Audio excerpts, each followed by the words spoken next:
Maaf Jasmine kalau aku lancang mengatakan itu. Tapi aku juga ingin masa depan yang jelas. Masa depan yang kamu inginkan itu menjadi orang ketiga antara aku dan Mas Derek. Jadi pelakor, Cassandra. Pelakor. Itu bahasa kasarnya kalau kamu masih nggak bisa dinasehati dengan bahasa halus. Bukan pelakor. Aku nggak pernah menggoda Mas Derek. Tapi takdir mempertemukan kami kembali dengan cara tak terduga. Dengan benih dalam perutku. Diam. Dada Jasmine naik turun, pertemuan kalian bukan takdir bahwa kalian memang berjodoh. Tapi takdir ujian dalam pernikahanku dan Mas Derek. Tuhan ingin menguji seberapa kuat ikatan pernikahan kami. Dan sebagai jawabanku atas ujian ini, aku tidak akan pernah berpisah dengan Mas Derek. Aku juga tidak akan pernah memberi izin Mas Derek menikahi kamu. Oh, satu lagi. Bukankah kamu sudah sepakat dalam surat perjanjian itu, kamu akan menyerahkan bayi itu pada kami dan pergi dari kehidupanku dan Mas Derek? Setetes air mata Cassandra jatuh. Kamu juga seorang ibu. Bayangkan jika kamu ada di posisiku. Bayi kamu diambil paksa, kamu mau? Kamu akan membiarkan itu? Terus kalau gitu kenapa sejak awal ada perjanjian? Oh, aku tahu, kamu cuma mau mengelabuhi Mas Derek kan? Terserah apa yang kamu katakan.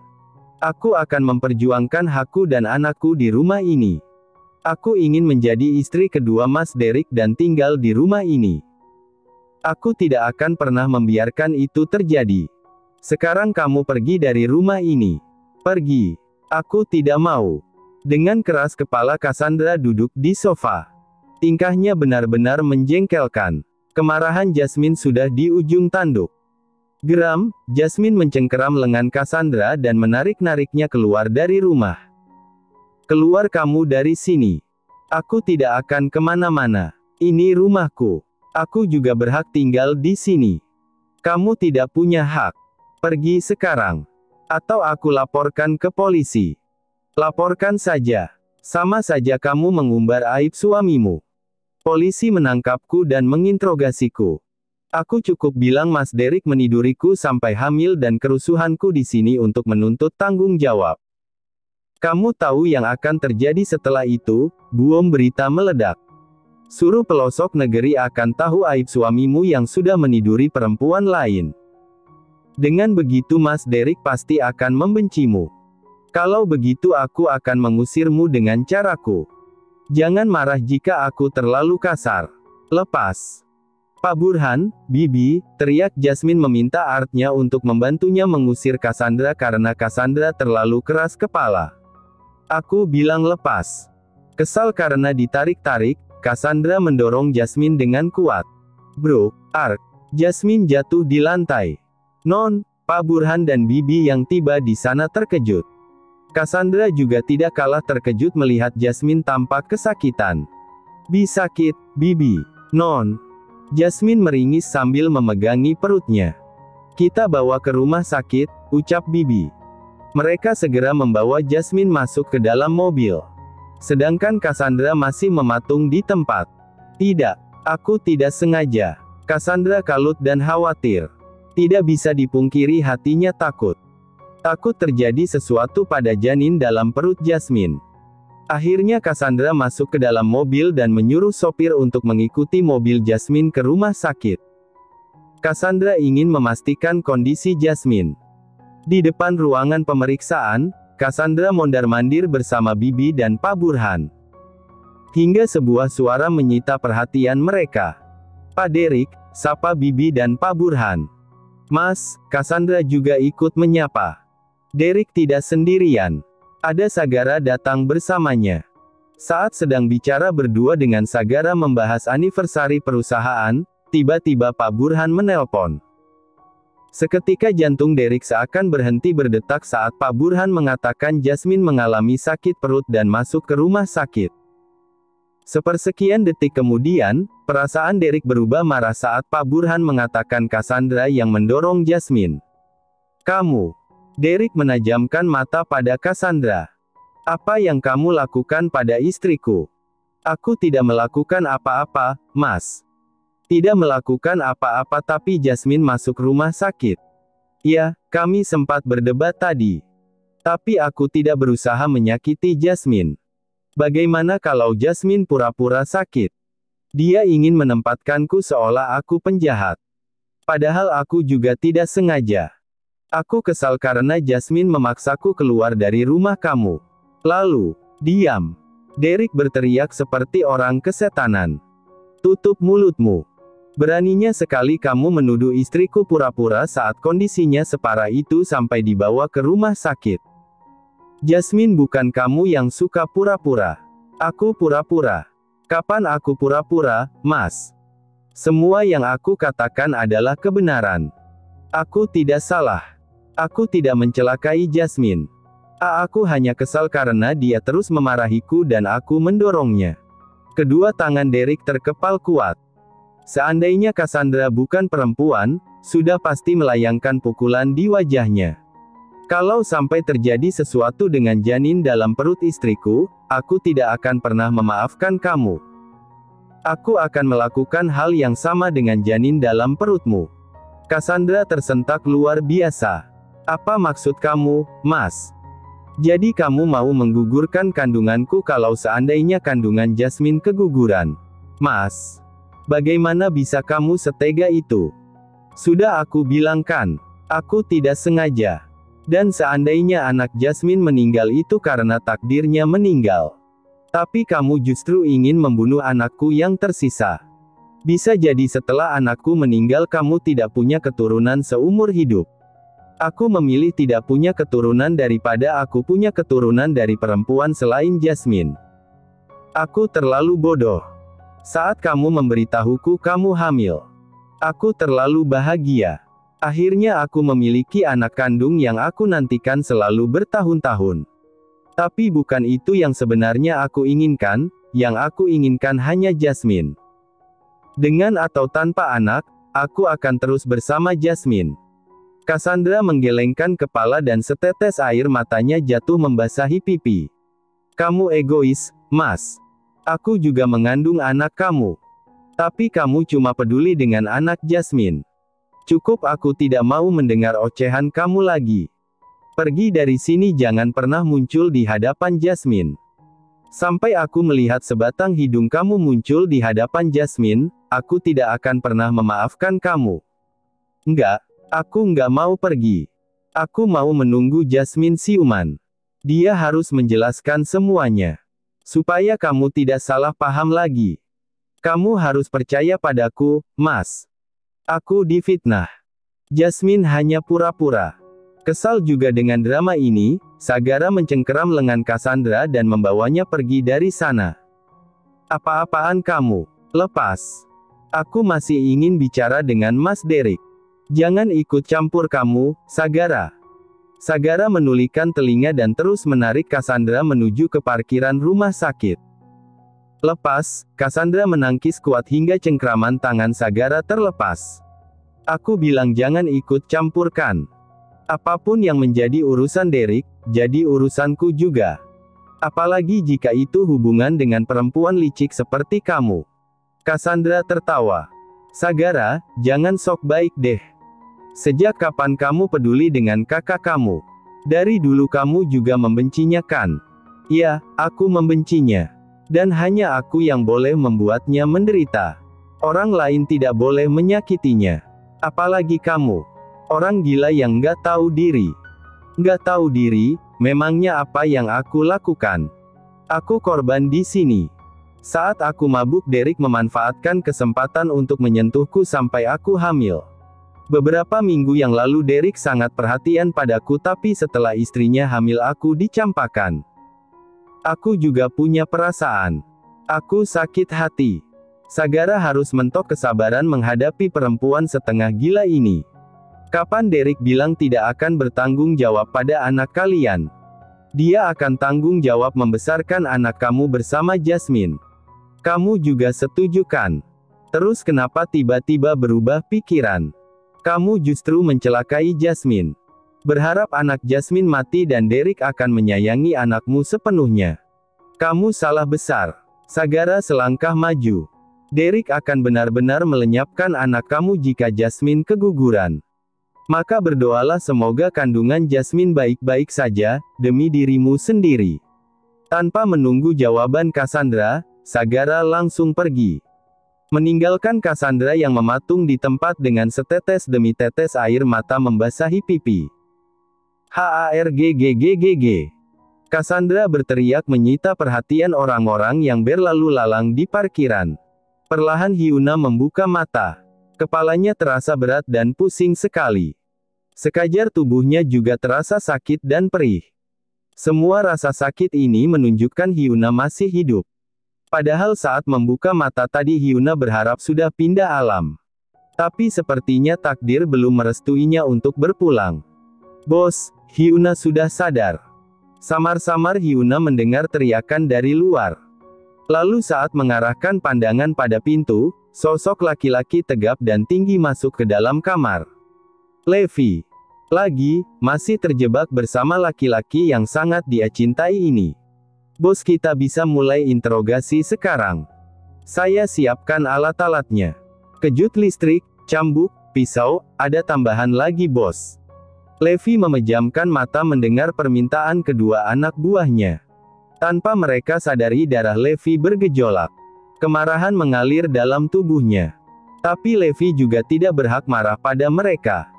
Karena memang itulah rutinitas yang sering mereka lakukan saat menginterogasi musuh. Bahkan biasanya lebih sadis. Mereka membiarkan musuh sekarat sampai nyaris mati. Dan Levi tidak pernah memanggil dokter. Tapi semalam Levi memanggil dokter untuk mengobati Hyuna. Tindakannya itu pasti mengejutkan mereka. Bos, panggil mereka lagi, menunggu perintah dari Levi. Tidak biasanya Levi bersikap begini. Meskipun bingung, sebagai anak buah mereka hanya bisa mengikuti keinginan bos mereka. Baik, Pak. Metode apa yang kita gunakan?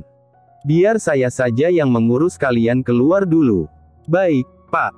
Dua bodyguard itu menganggukkan kepala dan keluar dari ruangan.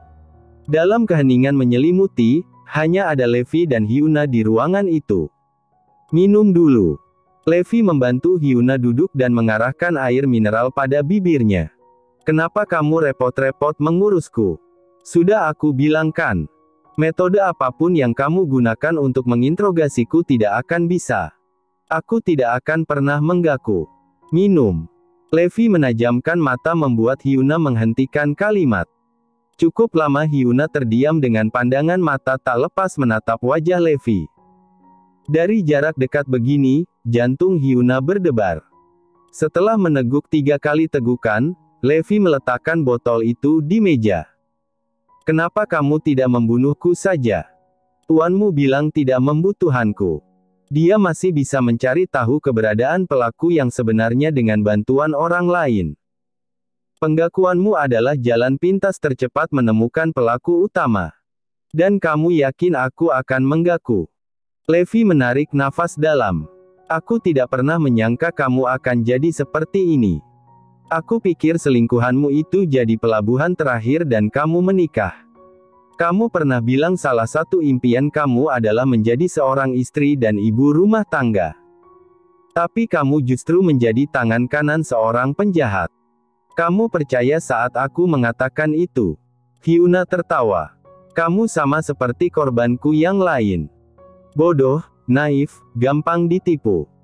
Bahkan sampai detik ini meskipun kamu tahu aku penjahat, kamu masih mencintaiku. Lalu apa kata yang paling tepat selain kata bodoh untuk mendeskripsikan kamu? Tolong, jangan seperti ini. Tolong benci aku. Itu akan lebih mudah untukku. Aku tidak mau kamu terus membawa penderitaan dengan mencintai perempuan sepertiku, batin Hyuna. Bagaimanapun caranya Hyuna harus membuat Levi membencinya.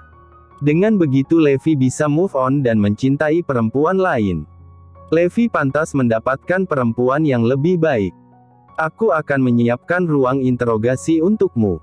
Levi keluar ruangan. Siang hari.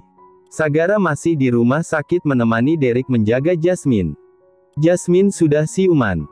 Syukurlah dokter bilang kandungannya baik-baik saja. Sekarang, Sagara duduk di sofa memperhatikan Derek yang duduk di kursi samping berangkar Jasmine, tampak khawatir. Mas. Iya, Lirik mencium punggung tangan istrinya. Maaf ya, gara-gara cerobohanku kita hampir kehilangan anak kita. Harusnya aku tidak membukakan pintu untuk Cassandra. Harusnya aku mengusirnya langsung dari rumah. Tapi aku justru, sayang, bukan salah kamu. Orang yang paling pantas disalahkan adalah Cassandra. Selain itu, akulah yang harus minta maaf. Aku yang membawa Cassandra di tengah-tengah keluarga kita. Aku mengira Cassandra sudah benar-benar berubah. Tapi ternyata masih jahat seperti dulu. Dia bahkan tega mencelakakan kamu. Jasmine teringat saat-saat berdebat dengan Cassandra tadi. Cassandra menuntut pertanggungjawaban kamu, Mas. Dia ingin kamu menikahinya. Menikahinya. Jelas nggak mungkin, sayang. Sudah ada kesepakatan surat perjanjian aku tidak akan menikahi Cassandra. Iya, Mas. Tapi Cassandra ingkar. Dia. Jasmine tidak bisa melanjutkan kalimatnya saat setetes air mata jatuh mengalir dari sudut mata. Setelah hamil perasaannya jadi lebih sensitif. Sayang, jangan terlalu dipikirkan. Percaya saja pada suamimu ini. Aku tidak akan pernah menikah lagi dengan Cassandra atau wanita manapun. Jadi jangan khawatir ya. Fokus saja dengan proses kesembuhan kamu. Kalau kamu terlalu banyak stres akan berpengaruh buruk juga untuk anak kita. Jasmine, Mas. Aku pegang janjimu. Sepanjang percakapan mereka, Sagara hanya diam. Tidak tahu juga harus mengatakan apa. Akhirnya memutuskan kembali ke kantor saja. Saat tiba di dalam mobil, Sagara mendapat telepon dari Levi. Halo, Pak Sagara. Halo, ada kabar baik. Saya sudah selesai menginterogasi Hyuna. Terus bagaimana hasilnya? Metode baru yang kamu gunakan berhasil. Iya, dia menyebut nama Luciana. Luciana. Iya, Pak. Sagara merasa tidak asing dengan nama itu. Selain nama, informasi apa lagi yang kamu dapatkan? Tidak ada, Pak. Semua pertanyaan yang saya ajukan saat kondisi Hyuna setengah sadar, hanya dijawab dengan satu nama. Luciana. Luciana, gumam Sagara sambil berpikir keras. Musuh keluarga yang bernama Luciana. Siapa? Cari tahu lebih lanjut tentang perempuan bernama Luciana itu. Tapi pastikan informasinya tidak bohong. Bisa jadi Hyuna pura-pura tidak sadar dan menyebut nama yang salah untuk mengecoh kita. Baik, Pak. Sagara mengakhiri panggilan. Terdiam di dalam mobil. Mengulang-ulang nama Luciana dalam kepalanya. Luciana siapa? Masih belum mendapatkan jawaban juga, Sagara melajukan mobil meninggalkan parkiran rumah sakit. Hiks, aku harus gimana Cempaka? Semua saran kamu sudah aku lakukan. Tapi tidak ada yang berhasil. Aku sudah datang ke rumah Mas Derek. Tapi bukannya simpati Mas Derek justru membenciku. Mengeluarkan semua unek-unek, Cassandra sambil menyeka air mata. Justru Mas Derek mengancam akan menggugurkan janinku kalau sampai Jasmine keguguran. Kacau. Semuanya jadi kacau. Cempaka menahan diri untuk tidak memutar bola mata. Malas sekali mendengar curhatan Cassandra. Tapi berhubung sekarang Cassandra masih menjadi pion terdepannya, Cempaka harus sabar. Derek benar-benar mengatakan itu. Dia akan menggugurkan anak kalian. Iya, kamu nggak percaya kan? Aku juga. Aku juga nggak menyangka Mas Derek bisa setega itu padaku. Sekarang aku bingung harus melakukan apa. Aku merasa nggak punya harapan lagi. Mas Derek membenciku sekarang. Cempaka mengangguk-anggukan kepala. Kamu masih tanya apa yang harus kamu lakukan sekarang? Setelah kamu dimanfaatkan mengandung anaknya, lalu setelah istrinya hamil kamu dicampakkan, kamu akan diam saja. Bahkan sekarang Derek mengancam akan membunuh anakmu. Cassandra bergerak gusar di posisi duduknya. Kalau kamu tidak melakukan apa-apa, bisa jadi anak kamu benar-benar mati sebelum dia sempat lahir ke dunia. Kamu pernah kehilangan anak pertama kamu dan Derek. Kamu menyesal tidak menjaga anak itu dengan baik. Lalu sekarang kamu mau kehilangan anak kalian yang kedua kali. Cassandra menggeleng cepat. Kalau gitu lakukan sesuatu. Apa? Lakukan apa? Aku nggak tahu harus melakukan apa, Cempaka. Aku bingung. Cassandra frustasi. Kebingungan melanda hati. Isi kepalanya seolah kosong dan benar-benar tidak tahu harus melakukan apa. Jujur saja ada beberapa rencana jahat yang terlintas dalam kepalanya. Tapi Cassandra tidak bisa melakukan itu. Takut. Cassandra sudah mencoba, tapi tidak bisa sejahat dulu. Dulu dia bisa menyakiti orang lain tanpa berpikir. Aku punya ide. Cempaka mencondongkan tubuhnya pada Cassandra dan berbisik. Bisikan kata demi kata yang masuk ke dalam indera pendeng Aran membuat Cassandra membulatkan mata. Bagaimana? Ideku menarikkan. Cempaka menegakkan badan kembali sembari menyeringai. Tapi ide itu terlalu banyak resiko. Bagaimana kalau sebaliknya? Bukannya Mas Derek simpati justru semakin membenciku. Terus bagaimana kalau keluarga Erlangga menuduhku yang menggoda Mas Derek? Mereka menentang pernikahanku dan Mas Derek. Percaya padaku. Rencana kali ini pasti berhasil. Seandainya gagal. Maksudku seandainya Mas Derek ingin tetap menggugurkan anak ini. Kamu mau melindungiku? Tentu saja. Aku pasti akan melindungimu. Cassandra masih ragu. Tapi juga tidak punya pilihan lain. Dalam rencana ini Cassandra mempertaruhkan segalanya. Termasuk masa depannya dan anaknya. Semoga saja dengan rencana ini, Derek dan keluarga besar Erlangga merestui Cassandra menjadi menantu mereka. Jam 2 sore, setelah bertemu dengan Cempaka di gedung privat, Cassandra pulang. Sepanjang perjalanan hanya diam. Selain Cempaka, Cassandra tidak punya siapa-siapa lagi. Saat ini hanya Cempaka tempatnya berkeluh kesah. Kedua orang tuanya sudah meninggal. Ayahnya meninggal 5 tahun yang lalu. Sedangkan ibunya meninggal 2 tahun yang lalu di rumah sakit jiwa, karena sakit dan depresi. Setelah keluar dari penjara, Cassandra mencoba memulai hidup baru. Tapi Derek justru menghamilinya. Sekarang Cassandra merasa hidupnya kacau. Non sudah sampai. Cassandra mengerjap. Terlalu hanyut dalam lamunan, Cassandra tidak sadar sudah tiba di rumah. Iya, Pak. Saat tiba di teras rumah, Cassandra terkejut melihat Leon di sana. Mau apa kamu ke sini? Mas Derek yang menyuruh kamu. Bilang sama dia. Aku sakit hati dan gak akan mudah memaafkannya karena sudah memarahiku habis-habisan di rumah sakit tadi. Sedangkan aku tidak salah apa-apa. Bukan Pak Derek yang menyuruh saya. Saya datang sendiri atas inisiatif saya untuk mengecek kondisi kamu.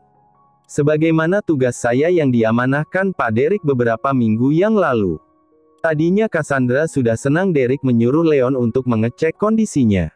Tapi ternyata Leon datang atas keinginannya sendiri. Hari ini tanggal kamu check up saya akan menemani kamu, ucap Leon. Tidak perlu, saya bisa pergi sendiri. Cassandra hendak masuk ke dalam rumah. Namun tertahan saat Leon mencekal tangannya. Seketika itu Cassandra memicingkan mata. Maaf, Leon melepas cengkraman tangannya. Saya hanya ingin memastikan kamu baik-baik saja. Kenapa? Leon mengernyitkan alis. Kenapa kamu, yang bukan siapa-siapaku bisa seperhatian ini padaku? Sedangkan ayah kandung anakku mengabaikanku. Kenapa dia tidak menunjukkan belas kasihannya sedikit pun padaku? Tubuh Cassandra merosot dan menangis Mia pecah di depan Leon. Cassandra tidak ingin menunjukkan kesedihannya tapi hatinya yang terluka tidak bisa ditahan lagi. Aku hanya ingin Mas Derek menemaniku saat-saat hamil. Aku ingin menebus kesalahanku di masa lalu karena ceroboh menghilangkan nyawa anak kami. Aku ingin menebus kesalahanku. Tapi kenapa Mas Derek membenciku dan anak kami? Leon merasa dirinya seperti seorang pengecut. Anak itu adalah darah dagingnya, seharusnya dia berdiri di samping Cassandra, mendukung dan melindungi. Dia memalingkan wajah dengan tangan terkepal kuat, merasa ketidakmampuannya untuk menghadapi kenyataan yang tak terelakkan. Tangis Cassandra menusuk hatinya, menggambarkan penderitaan yang tidak bisa diabaikan. Leon tahu, dia tidak bisa lagi bersembunyi di balik tembok kesalahannya. Apa sebaiknya Leon jujur saja? Pikirannya melayang-layang mencari jawaban yang bisa meredakan beban di dadanya. Semakin lama Cassandra depresi, semakin memperburuk keadaannya. Terutama, kondisi janin dalam perutnya. Namun, mengungkapkan kebenaran bisa menjadi langkah sulit dan berisiko. Leon dilema berat.